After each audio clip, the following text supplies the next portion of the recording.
pussy. So I was reading in the news this week this story about Christians in this country, Baptist people, who are sponsoring something called purity balls. Now, when I hear about religious people holding balls, I usually think of Catholics, but this is the creepiest thing I've ever heard, and I've heard some creepy things from the Christian right. A purity ball is like a prom for a dad and his daughter, where dad gets in a tuxedo and the daughter gets in a gown, and they go to this ball, and he puts a ring on her finger and feeds her wedding cake, and she pledges to stay a virgin until she gets married. And then dad has sex with her in the car. It's not that bad. It's not that bad. But what century are we living in? That's just weird. That's just completely weird. It's all over, though. It's in 48 states they are doing this. And I mean, what era are we living in where the man passes the daughter from dad to the husband? You know, that's what they used to do. That's what the Taliban does. Where dad plays husband to the daughter. At the prom. Well, you know, we went online for their website. I'm not kidding. These are T-shirts that are available on these purity ball websites. Look at this. This is not a joke. Abstinence Avenue, exit when married. Look at this one. Notice, no trespassing on this property. My father is watching. Look, here's one on panties. Now, if you're close enough to read this, I'm guessing the game is up.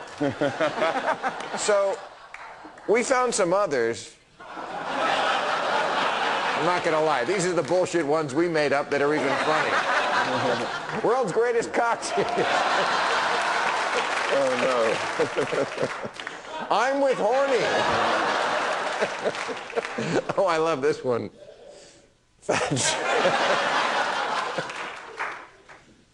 What happens in Vegas happens to someone else.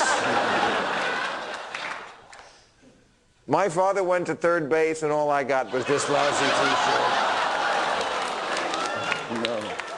And my favorite.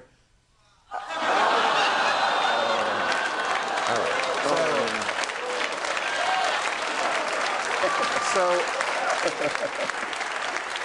anyone want to weigh in on this before I talk about the U.S.? It's nice that, you know, that dads, you know, want to keep their daughters pure. That's nice.